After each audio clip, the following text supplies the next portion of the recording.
Muy bien.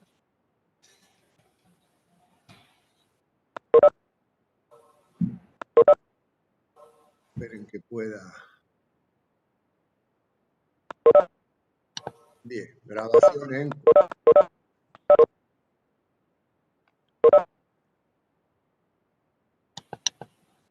Bien, ahí se ve bien la presentación, disculpen.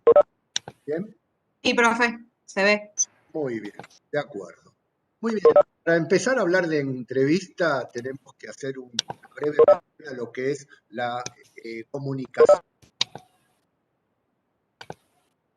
Habitualmente se dice que hay un emisor, un receptor, y se produce un intercambio de información, pero eso sucede en un contexto donde hay ideas distintas, marcos de referencia distinta, y en general hay también ruidos que pueden ser interrupciones, situaciones subjetivas que está viviendo cada uno de los integrantes. Por eso, en general, la comunicación tiene más dificultades de la que uno simplemente consideraría a partir de un gráfico sencillo como este.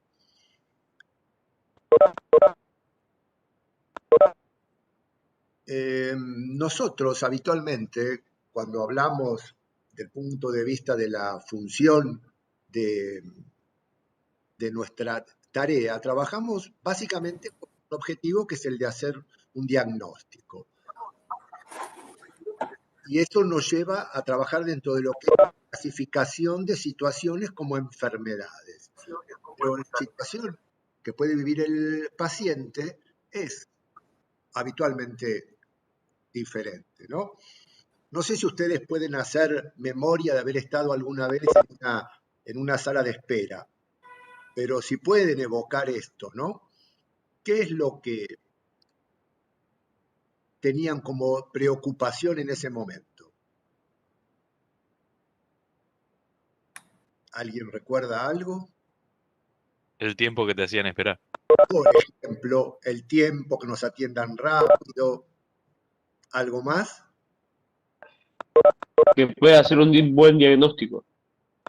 Esto que me ayude, que dicen aquí, Nazarena, de acuerdo, que nos curen, claro, uno puede haber ido por una consulta banal o puede estar ante una situación que realmente le angustia y le preocupa.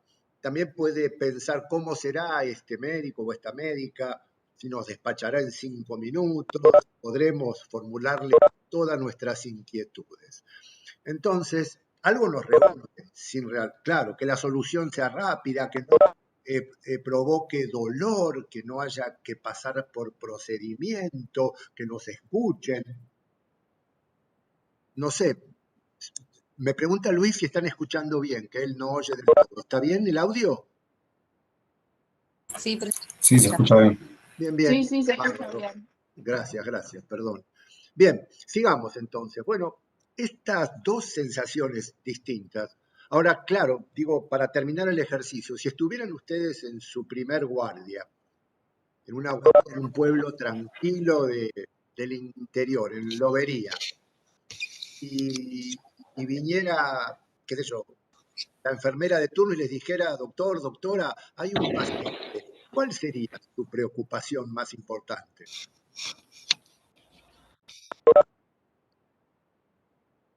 Ayudarlo, ¿sí?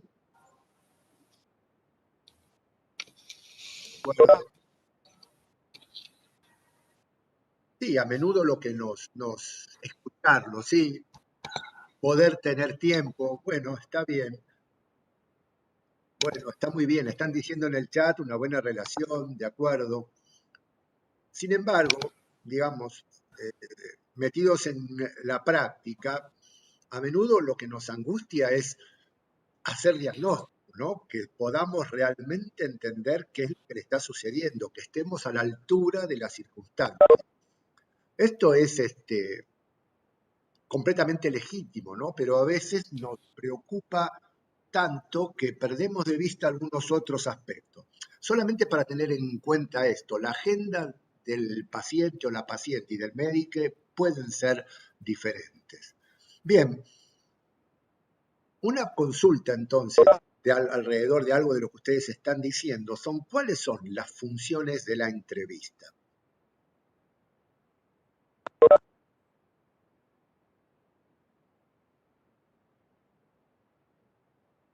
¿Se les ocurre alguna? Poder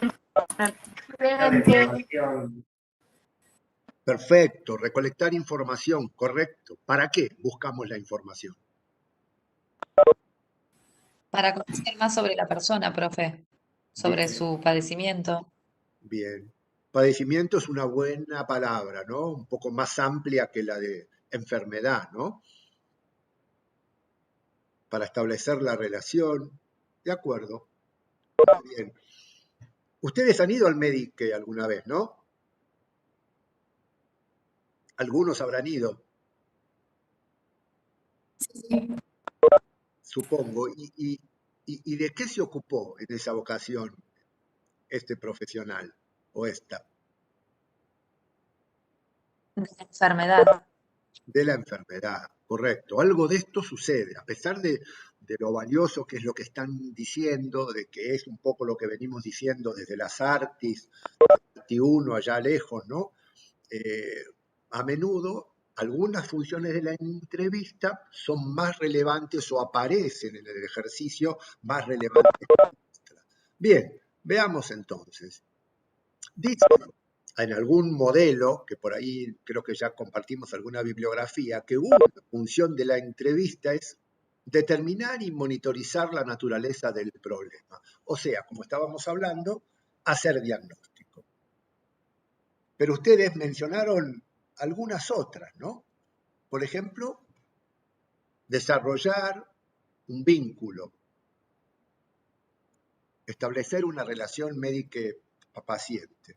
Y la tercera, bajo este modelo, tenía que ver con brindar información, educar, trabajar sobre hábitos y también llevar adelante una terapéutica, proponer una terapéutica. Y como dice ahí, cada una de las funciones es necesaria para cumplir las otras. No se puede trabajar adecuadamente si uno no implementa el tratamiento, pero no puede implementar el tratamiento si no reunió los datos para establecer la naturaleza del problema, lo que estaba sucediendo, el diagnóstico.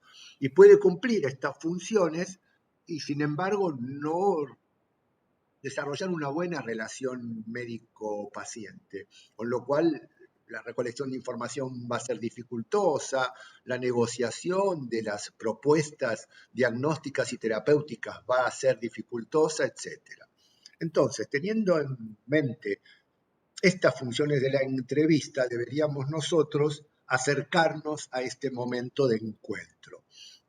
El modelo dice que para cada una de estas funciones hay algunos objetivos. Obviamente, para la primera, establecer el diagnóstico y hacer un plan diagnóstico y terapéutico. También tener una idea de pronóstico.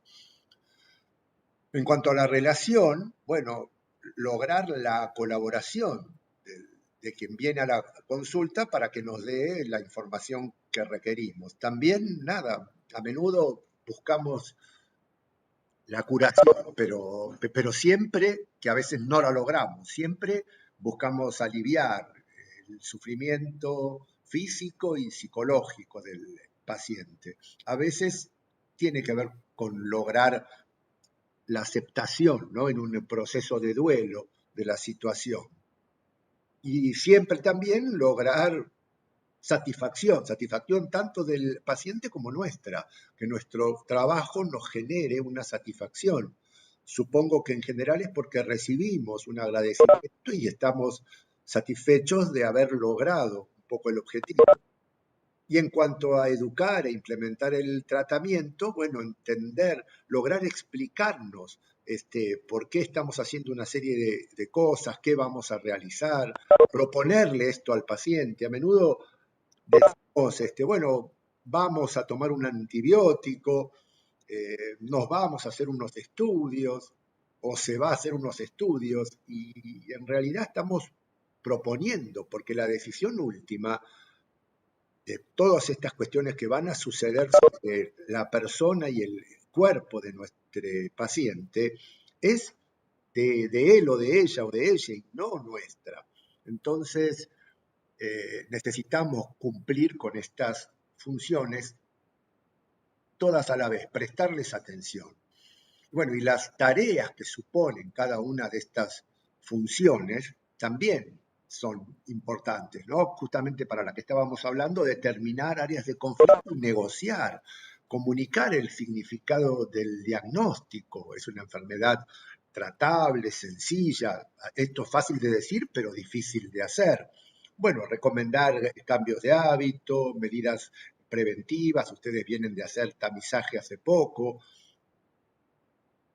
y en cuanto a las tareas que supone hacer diagnóstico, tenemos que conocer las enfermedades. Solo reconoceremos aquello de lo que tenemos idea de su existencia. Podremos estar viendo una insuficiencia cardíaca y no entender que estamos ante ella si no tenemos una idea. Bueno, hay que generar y testear múltiples hipótesis, y algo de esto iremos viendo durante el año en cuanto a las estrategias de razonamiento clínico. Y en cuanto al vínculo, desde ya, nada, la atención, el interés, el reconocer barreras de comunicación y conocer también las expectativas del paciente. ¿Qué cree que le pasa? ¿Qué espera? ¿Qué supone que deberíamos hacer? A menudo la gente se arrima a nosotros suponiendo que deberían hacerle una tomografía o que deberían darle una medicación. Y si nosotros no brindamos la oportunidad de que relaten esto, no podremos dar una contestación que fundamente el por qué sí o no haremos algo de esto. Porque hay muchas cosas que pueden quedar no dichas en una entrevista como la que la mayoría de quienes de ustedes hayan estado en una consulta médica hayan vivido. Bien, para llevar adelante esto, nosotros tenemos alguna metodología, algún método. ¿Cuál es la base más tradicional de nuestro método? ¿En qué se basa nuestro método para llegar a un diagnóstico?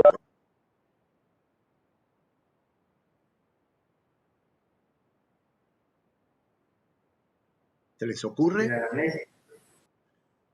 Sí, la anamnesis es un método de recolección de datos, diría yo, ¿no? Pero para llegar a un diagnóstico deductivo, El método clínico. hipotético-deductivo, método clínico, está bien, estoy de acuerdo, pero la base fundamental de nuestro método de observar, de recolectar datos y formular una hipótesis y comprobarla, ¿cómo se llama? Método científico, dice Tobías, correcto.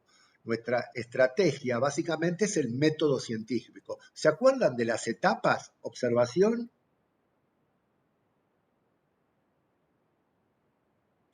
formulación de hipótesis, demostración o validación y nuestras conclusiones, que pueden ser validar o no nuestra hipótesis. ¿Bien? Claro que el método científico en nuestro caso está condimentado por la condición especial de estar tratando con un objeto de estudio que es un sujeto, una persona. Por ahí alguien dijo, ¿cómo podemos llamar a nuestro método? ¿Alguien Método diría, clínico. método clínico, correcto? Bien, método clínico. Y entonces ahora sí, la observación. ¿Cuáles son los gestos que podemos hacer cuando estamos observando para recolectar datos? Lo dijeron hace un rato. Escucha activa, el lenguaje no verbal, Bien, la mirada. bien, esos son detalles dentro de lo que podemos llamar las estrategias de recolección de datos, que son la entrevista o la anamnesis y el examen clínico. Bien. Y para formular las hipótesis, usamos lo que llamamos métodos de razonamiento diagnóstico. ¿Conocen alguno? Algo hablaron hace un rato. Por comparación, puede ser que sea uno. Sí, Diagnóstico por comparación. correcto, por comparación, hipotético deductivo. ¿Saben lo que es el reconocimiento de patrón? ¿Escucharon alguna vez? A veces, la mayoría de las veces, estamos ante un cuadro que se presenta de una manera típica, clara, y lo reconocemos rápidamente, sin tanta elaboración diagnóstica. Y otras veces tenemos que recurrir a mecanismos más elaborados. Nosotros vamos a estar trabajando durante este año, sobre todo, en los métodos de agrupación sindrómica y planteo de diagnósticos diferenciales, de alguna manera. En la medida que vamos alcanzando un cierto grado de entrenamiento y de experticia, empezamos a usar más rápidamente el reconocimiento de patrón. Podemos detectar rápidamente las condiciones que vemos más frecuentemente, las prevalentes, sin mucha duda. También revisando que no hayamos cometido apuradamente un diagnóstico prematuro, que le falten elementos. Bien, y la validación en nuestro caso, ¿cómo la llevamos adelante?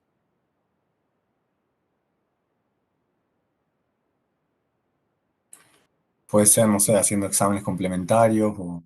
Perfecto, correcto, con un plan de estudio, exámenes complementarios de imágenes, de laboratorio, etcétera. El plan diagnóstico o plan de estudio. Y en cuanto a las conclusiones, ¿qué nos habilitan?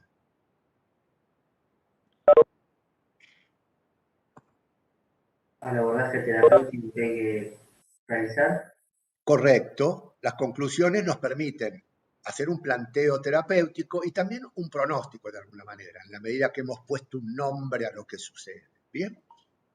Y el resultado de todo esto, de alguna manera lo consignamos de alguna forma en la historia clínica. Y la historia clínica, por eso quiero resaltar esto, es un modelo de registro. No está hablando ni de las estrategias que tenemos para establecer la relación médico-paciente, ni de los métodos de razonamiento diagnóstico. La historia clínica, si no decimos algo de esto, puede pensarse que la tarea diagnóstica y de establecer el vínculo y demás es ir completando los espacios en blanco de la historia clínica. Pero no es esta la tarea. La historia clínica es un sistema de registro. Ahí registramos los datos que estuvimos buscando. Pero para completarla hace falta otra estrategia, otra metodología. Bien, con esto en mente, vamos a avanzar un poquito más sobre las estrategias de recolección de datos, que es un poco lo que hoy nos convoca. Bueno, hay muchas estrategias de recolección de datos. Medir, pesar, considerar la densidad. Si hiciéramos arqueología, podríamos hacer una excavación. Si buscáramos inteligencia extraterrestre, la radiotelescopía. Y si quisiéramos saber algo más de qué nos van a tomar en el examen, podríamos recurrir al IGIN. Nosotros particularmente vamos a utilizar como estrategias de recolección de datos la entrevista, ¿sí? Que ustedes van a escuchar a menudo mencionar como interrogatorio, ¿no? Creo que han leído la mayoría de ustedes ya el texto de Maglio sobre el escuchatorio, ¿verdad? En alguna ocasión, que hace un poco el énfasis en posicionarse en esta otra situación, ¿no? Más de escucha, ¿no? De datos que si los llevamos adelante de una manera de tipo interrogatorio, es probable que no podamos recolectar muchos de ellos. Entonces nosotros vamos a llamarlo entrevista e interrogatorio. Y la exploración física que tiene sus etapas, como un poco ya estuvieron hablando, y que puede ser topográfica, por aparatos y sistemas, etc. Bien, sigamos un poquito adelante. En la anamnesis de la enfermedad actual, ¿no? Anamnesis etimológicamente quiere decir traer a la memoria, tratar de recordar. Esta es la función que estamos haciendo. Tenemos una entrevista o anamnesis, o lo van a escuchar como interrogatorio, espontáneo, que tiene una serie de objetivos. Y otro que se va a llamar anamnesis o entrevista dirigida. ¿Tienen alguna idea de cuándo usaríamos una anamnesis o una entrevista dirigida o una abierta o espontánea? La dirigida puede ser, profe, cuando se busca una patología en especial o luego de escuchar el relato de la persona. Perfecto, estoy de acuerdo. ¿Alguien más que quiera aportar a esto? Sí, cuando se hace la entrevista a un paciente que no puede responder por sus medios, también se puede hacer una análisis dirigida hacia un padre, ¿no? Bien, eso se llama, claro, entre anamnesis indirecta, pero no hace al tipo de preguntas o cuestiones que formulamos. Está perfecto lo que dicen. Pero sí, la primera definición sobre todo. En una época, creo que ya no, por suerte, nos decían que la entrevista espontánea era un paciente lúcido, un paciente educado, un paciente que podía hacer un relato ordenado, ¿no? Eh, y que la anamnesis o la entrevista o el interrogatorio dirigido era para este paciente que se iba por las ramas y se perdía, ¿no?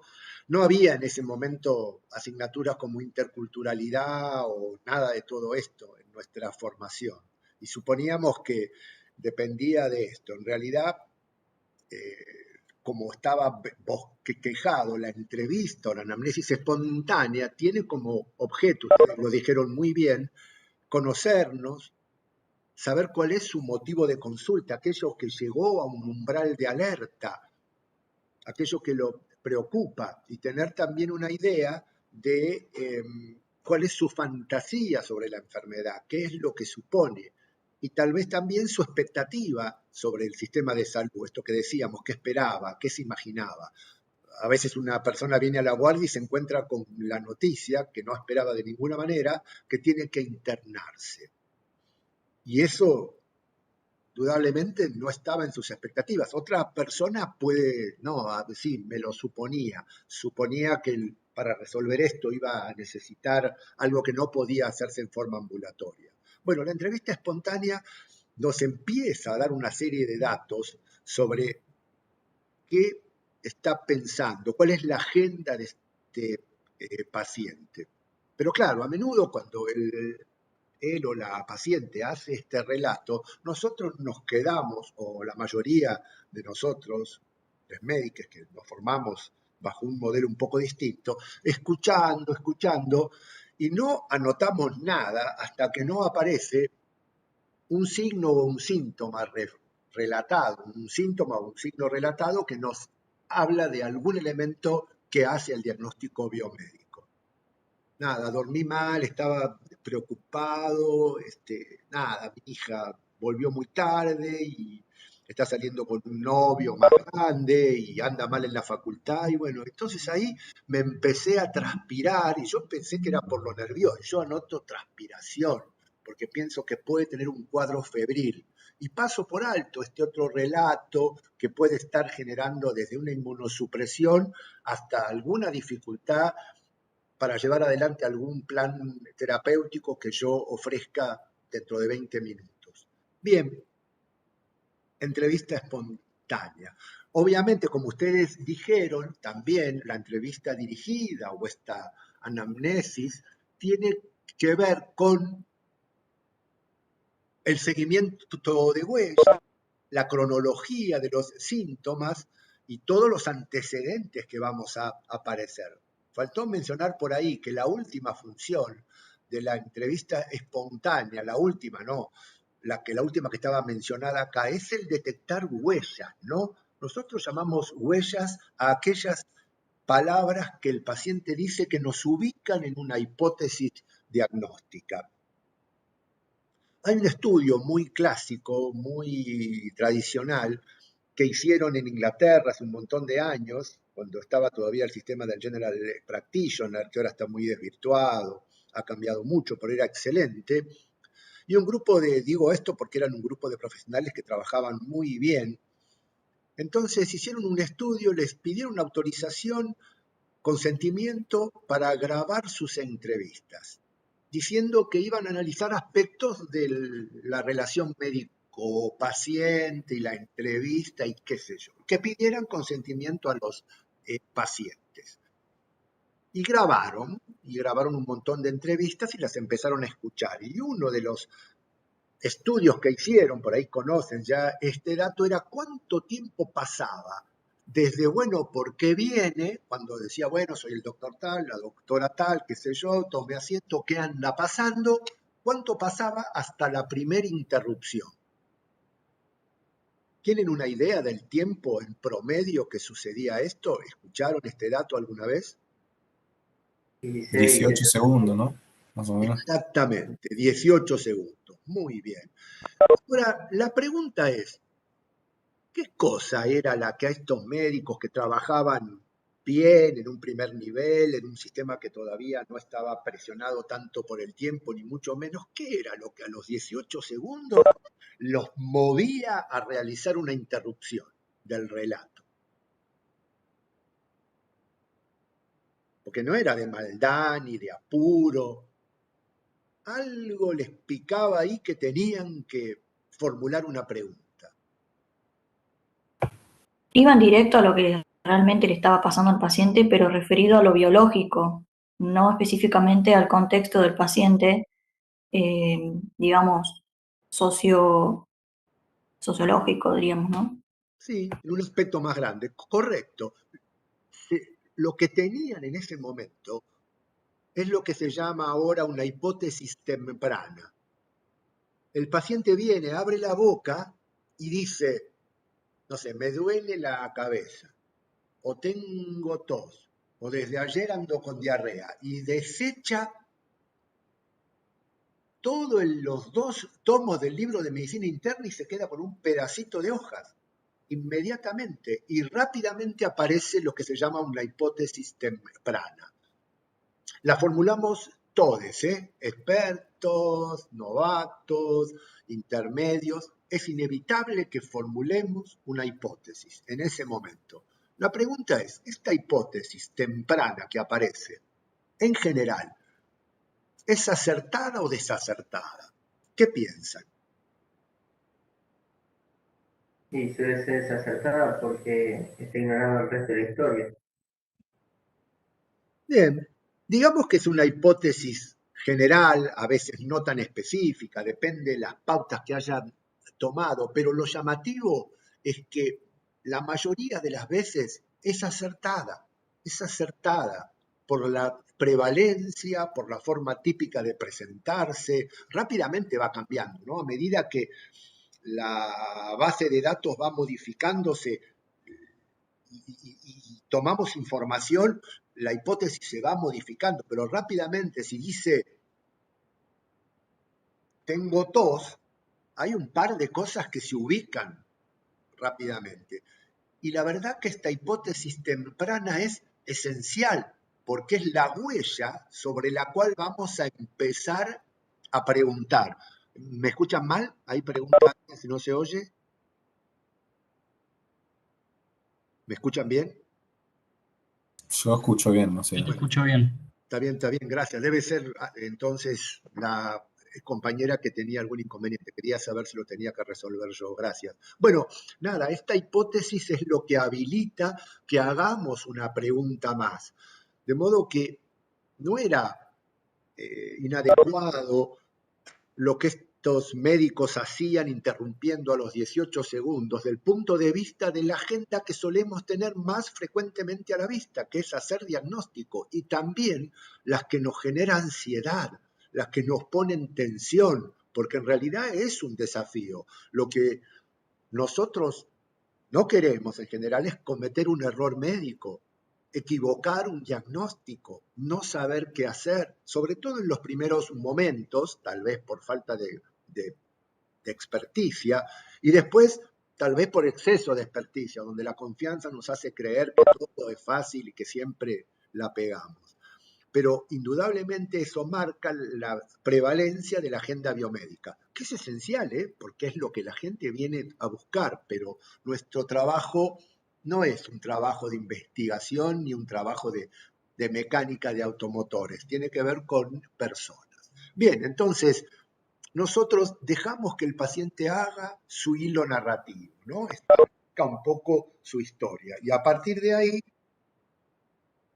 vamos viendo cómo podemos volver atrás y hacer el seguimiento de la huella en la entrevista dirigida. ¿Bien? La entrevista dirigida tiene que ver con establecer los antecedentes biomédicos, conocer los antecedentes psicosociales, establecer la pertenencia a grupos de riesgo. La mayor parte de esta cuestión es una pregunta por sí o por no. ¿Viven sus padres? ¿De qué fallecieron? ¿A qué edad? ¿Fuma usted? ¿Hace algo de ejercicio? ¿Cómo es su alimentación? La enfermedad actual es la parte más difícil de la historia. A menudo estamos en esta etapa de la formación muy preocupados porque no logramos que la percusión salga adecuadamente, no logramos auscultar y reconocer algún sonido respiratorio o cardíaco. Lo vamos logrando de a poco, pero la entrevista, en la anamnesis, esa primera búsqueda de huellas es una de las condiciones más importantes. La búsqueda de huella y el estar escuchando qué dice este paciente, cuál es su inquietud, qué espera, qué lo preocupa. ¿Tiene una negación de su situación de enfermedad o tiene una gran hipocondría y cada cosa piensa que es el peor diagnóstico? Algo de esto nos va a ayudar a establecer un mejor vínculo, recoger datos y llegar a una mayor satisfacción nuestra y del paciente. Bien, entonces, anamnesis. Bueno, esto era esto, ¿no? El hecho de que es traer a la memoria, reminiscencia, rememoración. Y decía Platón que era la capacidad del alma para recordar conocimientos que ha olvidado al entrar a un nuevo cuerpo. Bueno, muchas definiciones. Traer al presente recuerdos del pasado, memoria de ideas, objetos o hechos olvidados. A veces tenemos que ayudar a los pacientes a recordar algo. No es muy fácil establecer cómo era al principio, cuánto hace que le pasaba, cuando a veces la enfermedad no es aguda y viene sucediendo lentamente, hay que decir, bueno, pero antes del verano, pero esto le sucedía antes de la pandemia, depende cuándo ancle el comienzo, y entonces ayudar a reconstruir esta historia cronológica. Bien, parte del examen clínico que reúne datos hereditarios y familiares, acción previa a cualquier estudio, por supuesto, antes de pedir ni siquiera un hematocrito, recopilación de datos para reconstruir una historia y situar sus síntomas en la dinámica de la evolución individual de este sujeto. Bien, entrevista también nos gusta como término, verse uno a otro, un encuentro, un diálogo. Se supone que en realidad en 40 años de ejercicio hacemos entre 150.000 y 300.000 entrevistas, de modo que dedicarle un par de actividades en la formación en clínica médica, en general, en la formación médica, no estaría mal. Cuando se habla de la estructura de la entrevista, se suele hablar de estas etapas: la preparación, la apertura, el flujo de la entrevista y el cierre. A veces vale la pena tenerlo en mente, al que lo hacemos muy espontáneamente y casi parece de sentido común, pero podemos detallar algunas cositas sobre esto, que después van a poder encontrar un poco en la bibliografía, no sé si ya han accedido y si la tienen. Pero la preparación es una cuestión importante. Vamos a entrar en contacto con una persona desconocida a veces, o una persona que está atravesando una situación especial, esta diferencia entre estar de este lado del mostrador o estar en la sala de espera.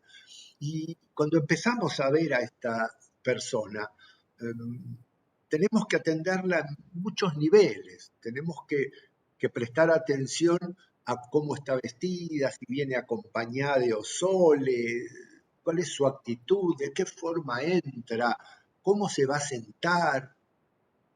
Mucha de esta información nos va a ayudar a ajustar nuestro ejercicio para poder dar una mejor atención a cada persona. Algunos dicen que en el ajetreo en el que vivimos vale la pena, como antes, entre una consulta y otra, cuando uno va a acercarse a la puerta para llamar al paciente, tratar de hacer esos ejercicios de respiración. Casi nadie lo hace, pero dedicarle 4 segundos a inspirar un par de veces y prepararse a tomar contacto con una persona. La verdad que al fin del día, si hacemos algo de esto, vamos a tener mucha más satisfacción y vamos a haber ejercido mejor nuestro oficio que si trabajamos muy apurados, terminando de leer un WhatsApp entre un paciente y otro y apurando el tiempo. La verdad que el oficio nuestro es lindo, pero a veces las condiciones en las que se realiza hace que no terminemos de disfrutarlo y que se convierta en una mejor herramienta para tener un ingreso económico, habiendo tenido una oportunidad única a veces o infrecuente, que es elegir lo que hacemos, porque no es cierto que todo el mundo pueda elegir realmente lo que hace. Bueno, tal vez valga la pena pensar en eso cuando nos preparemos a iniciar una entrevista. Lo primero que tenemos que hacer a veces es preparar el entorno. Estas clases, estos PowerPoints tienen unos cuantos años, ¿no? A menudo ahora uno trabaja en ambientes institucionales y una cantidad de cosas, pero indudablemente el tipo de consultorio, el lugar que uno tiene, uno puede tener una silla grande y alta y colocar del otro lado una silla bajita. Uno puede tener un escritorio grande que establezca una distancia o una mesita más del tamaño de la que se sienta uno en un café o en una cervecería para tener esta distancia de charla. Todas son cuestiones que si uno las reflexiona puede elegirlas. Entonces el entorno, el ambiente, dice mucho. Uno puede atender con un guardapolvo blanco largo o puede atender sin guardapolvo. Las pediatras generalmente atienden sin guardapolvo y su consultorio está adaptado para una consulta con niñeces. Bien, el entorno no es algo menor. El entorno es también el teléfono, la interrupción, si te pasan llamadas y ese tipo de cosas. Uno puede tomar decisiones sobre esto, que el ambiente sea grato, que haya una privacidad, que no se golpee y se salga de la puerta todo el tiempo. Hay situaciones donde, nada, parece que se hicieran exámenes ginecológicos en un pasillo del shopping realmente, ¿no? A veces vale la pena prestar un poco de atención a esto y tratar de modificarlo si algo de esto a uno le molesta. Todas estas cuestiones se pueden anticipar de alguna manera. Uno puede silenciar el teléfono, puede hacer una cantidad de cosas para que en ese ratito no haya tanto ruido en la entrevista. Y lo que decíamos, prepararse uno mismo, centrarse en la entrevista médica, ¿bien? Y poner el foco en el paciente. Bueno, qué sé yo, si uno va a realizar un deporte extremo, que lo pone en un riesgo, donde se juegan una serie de cosas importantes, probablemente la noche antes no tome alcohol, se acueste temprano y ese día trate de estar centrado en lo que va a hacer, porque requiere mucha atención. Si bien hay un disfrute en esto, el elemento requiere que uno esté atento. No es muy distinto lo que hacemos. Lo podemos banalizar, pero en realidad requiere algo de esto. Bien.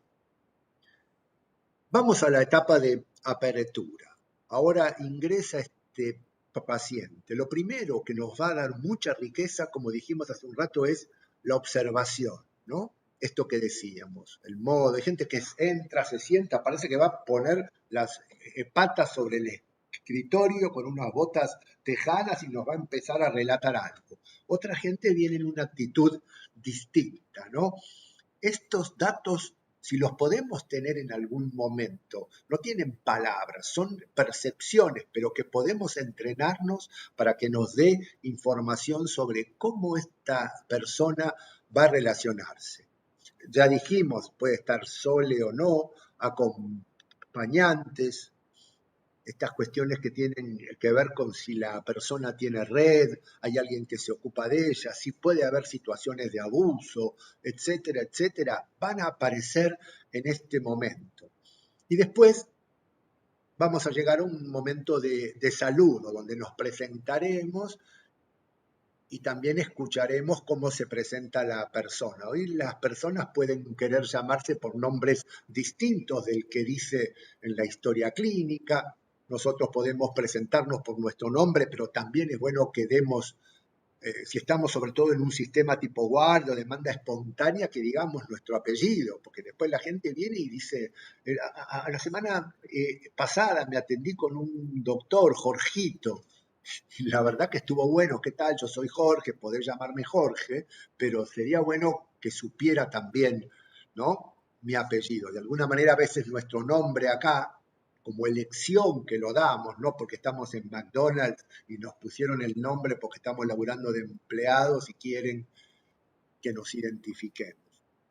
Bien, el saludo también tiene que ver con cómo lo ajustamos según sea un adolescente acompañado de sus padres, puede ser una persona mayor, etc. Y ver cómo esto va entrando. Bien. Hay en esto también una oferta de una forma de relación, ¿no? Puede haber pacientes que vienen al médico como vienen a buscar un servicio, ¿no? Tiran por ahí una credencial de prepago cara y dicen, bueno, voy a hacer uso de esta prerrogativa mía para que usted me dé este servicio, ¿no?, con estas cosas que yo pienso que deben hacerse. Y a la inversa puede haber quien sienta todavía una idea del profesional como alguien que merece mucho respeto, lo cual también depende de cómo trabajemos nosotros, cómo nos vea la comunidad. Y vamos a dar inicio. Y en este inicio, bueno, querremos saber cuál es el propósito. Tenemos que tener en mente esto, más allá del motivo de consulta, un poco más amplio que eso. Bien, ahí creo este gráfico, exactamente. La cantidad de información que recibimos va decreciendo en el tiempo. Esos primeros instantes de la entrevista, donde tomamos contacto con el paciente, que a veces estamos desatentos todavía, brindan un montón de información, entre que yo no sé nada y por ahí tomo la historia clínica o veo su nombre y tal vez su edad en una lista que tengo en la compu y salgo y le busco y le veo y viene y se sienta y no dice vengo porque tengo dolor de cabeza, sino vengo porque tengo un dolor de espalda enorme. Son escasísimos minutos entre los cuales obtengo un montón de información. 5 o 7 minutos más tarde, cuando esté queriendo definir alguna característica de este dolor lumbar, ya obtendré datos mucho más reducidos. De ahí la importancia de estar tomando noción. Después tendremos un registro de eso. Cuando ustedes vean los registros de historia clínica en general, hay muy poco registro de estas condiciones. Persona mayor, de aspecto frágil, que concurre sola a la consulta. Adolescente que concurre acompañada por la hermana mayor, etcétera.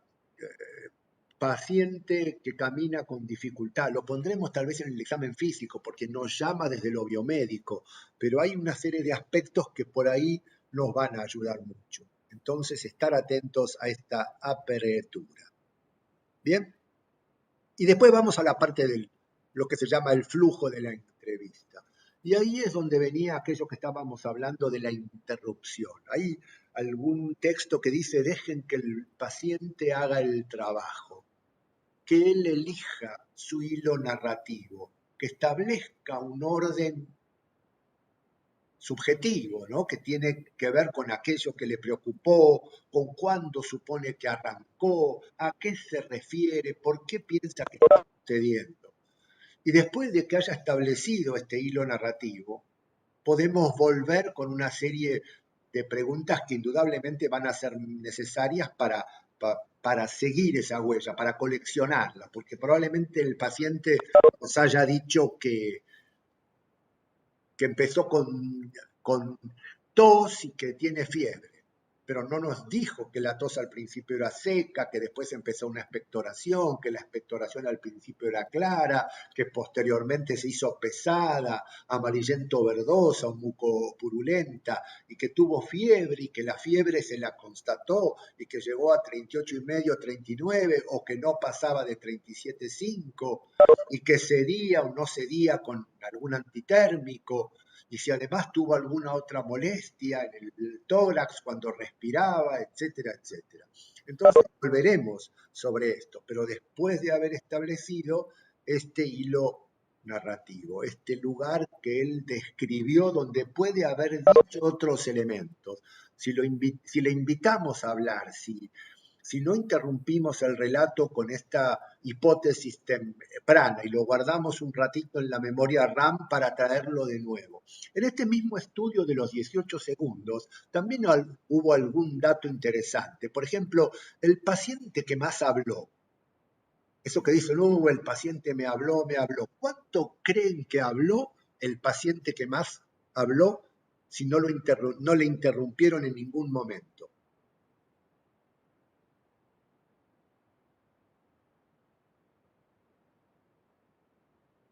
Es un albur, digamos, pero bueno, habló un poquito más de 2 minutos.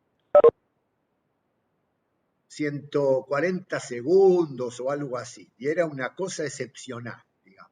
Por lo cual, el mito este de que el paciente habla mucho y te hace un cuento, no era real de alguna forma. A ustedes en situación de estudiantes, es posible que los pacientes se pongan a contarles una historia larga y una serie de cosas, pero es porque el vínculo está establecido de otra manera.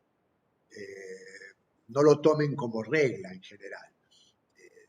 Los pacientes que les pedimos consentimiento para que charlen con ustedes, estamos en un vínculo donde el beneficio es para nosotros, no para el paciente. Y así tenemos que explicárselo. Tenemos estudiantes de medicina avanzados que nos ayudaría mucho si pudieran conversar con vos siempre que tengas ganas.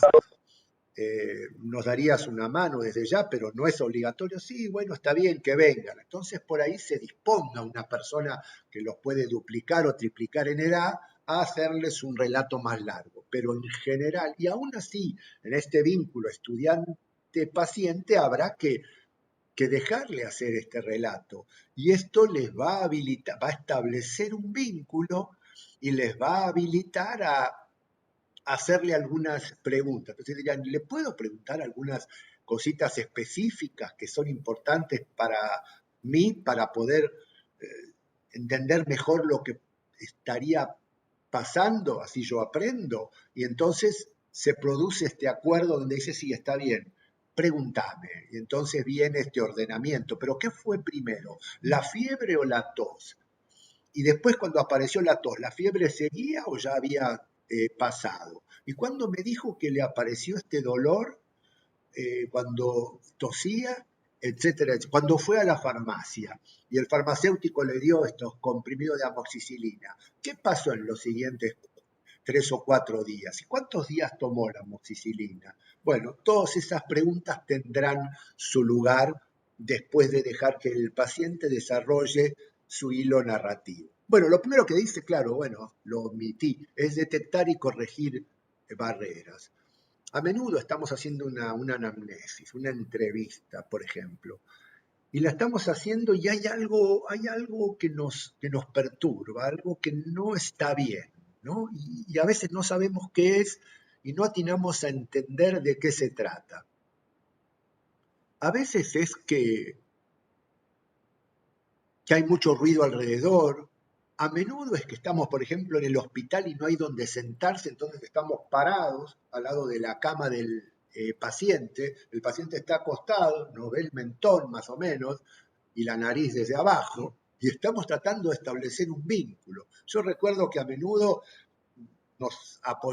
medio que nos sentábamos en la cama, cosa que ahora no se puede, que hemos aprendido algunas normas de bioseguridad, o buscábamos alguna situación. A veces cuando uno detecta esto tiene que ir y hacer aparecer una silla y sentarse y tratar de hacer la entrevista en un nivel pupilar, ¿no? A veces uno ve que el paciente, mientras uno le está hablando, está luchando y no tiene un paquetito de pañuelos de papel. Entonces uno tiene que intervenir y resolverlo, ¿no? Una de las cosas que los médicos debiéramos tener siempre en el bolsillo es un paquetito de pañuelos de papel, porque la gente puede necesitarlos por más de una cosa, no solo por mucosidad nasal, puede ser por llanto, por cosas por el estilo. Entonces, detectar y corregir barreras es una de las cosas que tenemos que atender como una parte de nuestra atención, además de aquello que nos conmueve, nos preocupa y ocupa gran parte de nuestra mente, que es hacer diagnóstico, determinar la naturaleza del problema, saber si estamos ante un broncoespasmo, si estamos ante alguien que está haciendo una situación que puede ser de riesgo de vida, una urgencia, pero también atender estas condiciones. Bien, las barreras pueden ser medioambientales, entre nosotros, puede ser una barrera idiomática, puede ser que haga falta realmente alguien que hable la lengua, porque esta persona no acaba de expresarse, puede ser cultural, hay poblaciones, cada cultura tiene espacios de diálogo. Algunas culturas hablan muy cerca una de otra y otras buscan una mayor distancia y eso genera ruidos. Hay algunas anécdotas casi graciosas en el hospital, pero bueno, hay colectividades que hablan muy cerca y uno tiene que saberlo y dejar que elijan este modo de comunicación que les es habitual y no es algo que a nosotros nos choca de alguna forma. Así que las barreras también pueden ser orgánicas, puede ser que el paciente esté con dolor y nosotros estamos haciendo la entrevista y vemos que el paciente tiene dolor y seguimos adelante. Y esto debiera, aún en nuestro rol de estudiantes, generar una sensación de esto no puede ser y volverse hacia la tutoría y decirle estoy haciendo la entrevista a un paciente que está con dolor o que nada, está por ahí, no sé, hemos hecho entrevistas a pacientes que bajo la cama estaba sentado o sentada sobre la chata, medio que tal vez sabiéndolo, y sin embargo haciendo como el paciente y nosotros, como que esto no sucedía. Bueno, ejemplos nada más de cosas que no deberían suceder, porque sería lógico y nos daría mayor satisfacción al fin del día si hubiéramos dicho, perdón, está incómodo, ¿no? Voy a tratar de buscar a la enfermera y ir uno, que es nada, un 4 de copas, a tratar de explicar que hay un paciente que necesita que le saquen la chata, ¿sí? O ver de qué manera podemos colaborar con eso. Bien, entonces detectar y corregir barreras, identificar problemas y hacer un listado de los problemas que van apareciendo. Problema es una definición más amplia que enfermedad, ¿no? Alguien dijo hoy temprano padecimiento, ¿sí? El problema es una construcción teórica, la historia clínica orientada al problema lo incluye, que supone algo que puede ser una enfermedad, pero puede ser una situación, puede ser un contexto, puede ser falta de red social, soledad, puede ser consumo problemático, etcétera, etcétera. Y hay que negociar con el paciente una serie de prioridades sobre cómo vamos a atender cada uno de estos problemas. Puede que su preocupación no coincida con la nuestra, que a nosotros nos preocupe algo, que el paciente vino por algo distinto, que es un epifenómeno de eso, pero no, creo yo, no es el control de la glucemia, sino que se tiene que levantar de noche muchas veces a orinar y que no está viendo bien. Detectar estas cuestiones y negociar y explicar es parte de la tarea. A menudo decimos que la gente que hace peluquería pide más opinión que nosotros los médicos, ¿no? Porque tomamos decisiones y no damos lugar nosotros hacemos una propuesta diagnóstica y una propuesta terapéutica, sugerimos. Después el paciente va, sale del consultorio, rompe la orden, tira el paquetito con la indicación y hace lo que quiere, inevitablemente. De modo que sería bueno que diéramos la oportunidad de decir qué le parece, por qué quiere esto. Bien. Ahí dice que nos falta un ratito, estamos en y media más o menos, creo que en unos minutos más vamos a estar terminando. Algunos, cuando establecemos un vínculo que va a ser, que seremos el médico de cabecera de este paciente, a menudo algunos médicos recomiendan empezar diciendo, bueno, ¿qué cree usted que es importante que yo sepa de usted? Y bueno, vale la pena a veces iniciar esto, no en el contexto de las demandas espontáneas, de las atenciones de guardia y demás. La gente hoy por hoy no tiene médico de cabecera, pero el que le encuentra, en general, le va mejor en su salud y desea mantener esta relación. Hay algunas razones, digamos, porque hay algunos problemas que si no escuchamos pueden no aparecer porque son o vergonzantes o dificultosos de relatar, digamos, ¿no? Todo lo que pueden ser desde hemorroides hasta trastornos selectivos, hasta problemas de adicción, etcétera, etcétera. Y también tenemos que establecer y negociar una serie de prioridades, aceptando que la palabra última es del paciente, claramente, y no puede ser nuestra. Podremos hacer nuestra sugerencia, fundamentarla y enfatizarla, pero no abriendo un juicio ni torciendo el deseo de él. Además, puede aparecer información muy útil que es inesperada. Toda pregunta abierta tiene una respuesta inesperada. Y eso es lo más valioso, que si no, no hubiéramos recogido. También puede que aparezcan problemas que había dejado de lado el paciente y que de repente puede recordar, sí, puede ser, alguna vez me pasó ahora que me pregunta. Y también tiene que ver con compartir la responsabilidad, ¿no? La responsabilidad, ¿no? Como la del aprendizaje, digamos, ¿no? Es compartida entre nosotros y ustedes, ¿no? Entonces, el paciente no me toma la medicación, los estudiantes no me estudian, son términos, digamos, a revisar de alguna manera. Y entonces estamos trabajando en un esfuerzo común para lograr algo con responsabilidades compartidas. ¿Bien?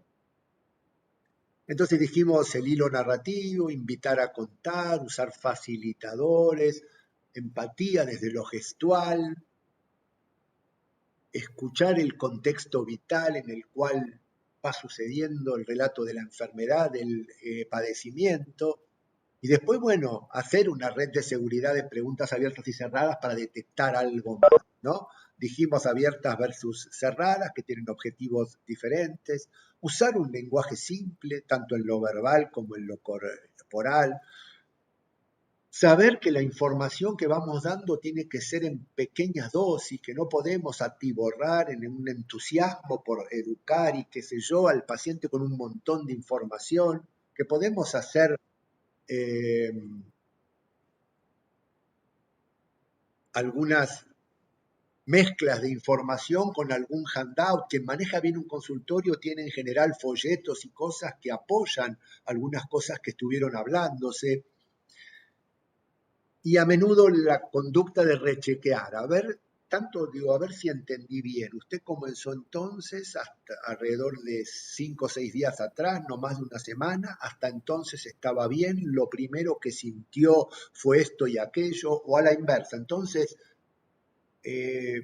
¿cómo es lo que vamos a hacer? No, me voy a hacer los estudios y cuando tenga voy a pedir el turno, tanto voy a tomar esta medicación y cualquier cosa puedo llamar. Perfecto, entendimos de qué se trata. ¿Bien? Si la información tiene que ser sucinta, detallada, general, exacta, dependerá de cada contexto. Y a menudo la relación clínica se va dando a lo largo de más de una entrevista, por lo menos en situaciones de seguimiento. Bien.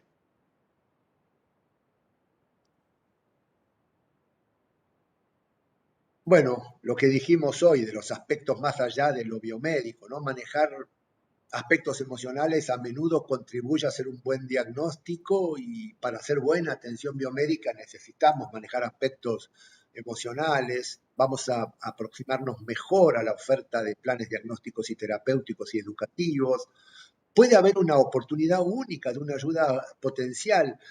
Muchas veces los pacientes no llegan a una consulta psicológica o de salud mental. Por ejemplo, hay una estadística que el 90% de quienes se suicidan han concurrido al médico en el mes anterior, pero casi nunca se detectó un riesgo de suicidio. Entonces, hay algo aquí que se queda en no dar una oportunidad para que aparezca algo de todo esto. Los aspectos emocionales son posible causa de negación, morbilidad o muerte, valga el ejemplo que acabamos de dar, y siempre van a participar de una forma o de otra en la adherencia a nuestra propuesta diagnóstica y terapéutica. Y además pueden generar también a veces en nuestra relación, en nuestro rol como médicos, madurez y bienestar. Mucha gente resuelve en situaciones de consulta clínica algunos aspectos que hacen a su vida emocional. Y a menudo una entrevista no tiene por qué, un acto médico no tiene por qué terminar en una receta, en una prescripción farmacoterapéutica, sino que tal vez sea solo aprender a lidiar con una condición, entender por qué pasa, qué está sucediendo, aceptar, elaborar una idea distinta, enfrentar, tener una estrategia de afrontamiento distinta. Y si, como dice la frase, el objetivo es a veces curar, siempre acompañar y aliviar, no atender los aspectos emocionales sería perder mucho de lo que es nuestra responsabilidad asistencial. Bien, esto que decíamos, dejar que el paciente haga el trabajo, no estar pensando en la próxima pregunta, sino estar atendiendo ahora, porque a veces estamos escuchando, estamos oyendo, pero no escuchando, y tenemos que volver a preguntar. Bien. Esto que dijimos de la agenda del médico y del paciente. Y el cierre, ¿no? Donde hacemos este resumen de información, rechequeamos, damos instrucciones para la próxima visita, atendemos a una pregunta de último momento. A menudo, digamos, nosotros manejamos el tiempo de la consulta, esto sucede así. Vamos haciendo una serie de cosas. Pero a veces en el último momento aparece un motivo de consulta oculto. Bueno, entonces vas a tomar esto, qué sé yo, bla, bla, bla. Sí, doctor, esto podrá ser una infección de transmisión sexual. Y cuando le estaba poniendo el moño y faltaban 30 segundos para terminar la entrevista, se reabre otra vez. Esto es posiblemente un error semiológico. Al principio debiéramos haber dado lugar a esto. La consulta fue por tos, con expectoración y fiebre. Bien, hizo el hilo narrativo. Yo ya tuve mi hipótesis temprana y ahora quiero volver a recoger una serie de datos. Digo, bueno, antes de esto, además de este relato de la tos, qué sé yo, ¿alguna otra cosa que preocupe? No, no en particular. Digo, algo más que quisiera comentar. Bueno, sí, no, sí, ya que está, yo sí quisiera hacerme un chequeo porque y empieza a aparecer otra duda, otra condición. Entonces vamos a poder manejar mejor. A veces la pregunta de último momento no tiene más remedio que ser dicha, bueno, esto que me estás comentando es importante, agendemos un nuevo turno rápidamente a ver cuándo puedo dártelo para tratar de abordar. Bien, y el saludo de despedida con este chequeo de comprensión. Bien, volveremos sobre esto. Bueno, creo que hasta aquí estamos. Este examen clínico lo estuvimos hablando. Estamos en... Sí, tenemos que ir, nos dicen algunos. Tenemos sana y ya es hora. Saben que esta actividad es no obligatoria, que va a quedar grabada, que va a estar a disposición, así que no hay inconveniente. En estos minutitos que quedan, los que puedan, si alguien quiere hacer una pregunta, hacer una consulta. Profe, sí, yo tengo una pregunta de un concepto. Cuando finalizaba el texto decía de la desvinculización con el paciente, que suele generar angustia. ¿Cómo sería la manera adecuada para realizar esa desvinculización? Bueno, es un puntito, un tópico, sí. Uno, por ejemplo, no está obligado a mantener un vínculo. A ver, uno pudiera estar en una situación donde sea l'unique médico disponible. Puede estar en la base antártica o puede estar a bordo de un barco o puede ser en una situación transitoria temporalmente y uno no puede negar su atención. Pero a veces hay algo que no está funcionando por H o por B. Tal vez es algo nuestro que no funciona. Uno tiene derecho a plantear una desvinculación y entonces tiene que hablarlo. Se dan situaciones que a veces nos llevan a una consulta a nosotros también sobre algo que sucede, ¿no? Una persona que viene con la cual la relación es difícil y cada vez que uno la ve en la lista de horario del día dice, ¡uy, no, otra vez!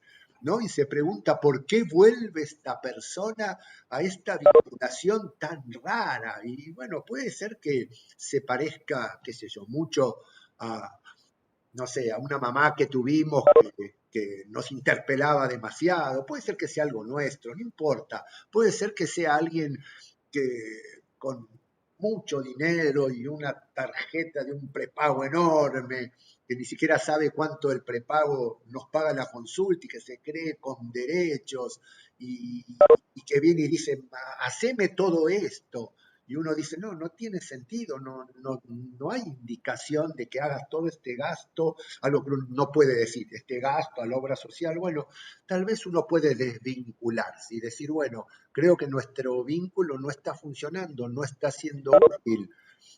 Yo prefiero no seguir adelante. Te voy a hacer un resumen de historia. Todos tus estudios desde ya son tuyos, te los devolví, nunca me los quedé, y si alguno hay en mi poder desde ya, te lo facilito y suspender esta vinculación. Pudiera ser que la vinculación sea por cuestiones sociales, más allá de la consulta, vínculos o cosas. Entonces está dicho que el fin de la relación médico-paciente puede estar establecido tanto por el paciente, que es lo más habitual, como por el médico. Uno debería atender, esto sucede, ¿no? La comunidad elige cierto tipo de médicos, desde cómo se viste, desde cómo es su consultorio, desde en qué barrio está, una serie de cosas. Y en general esto va armónicamente. Hay gente que prefiere otro tipo de profesionales, ¿no? Depende. Entonces, en general esto se armoniza pero uno tendría que tener un espectro amplio, uno debería poder atender una parte de la población, ¿no? Amplia. Puede atender un docente, un trabajador no especializado, puede atender un profesional, puede atender alguien que trabaja en su casa, tiene un espectro, puede atender diferentes edades, pero por ahí no puede dar con alguna situación adecuada y discontinúa. Es un derecho. Bueno, Genial, profe, gracias. ¿alguna otra consulta?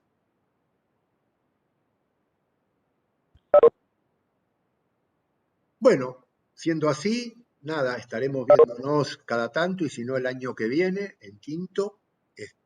Así que les estaré esperando. Hasta luego. Quedamos en contacto. Muchas gracias. Chao. Gracias, profe. Profe, Muchas gracias, hasta luego. Hasta luego.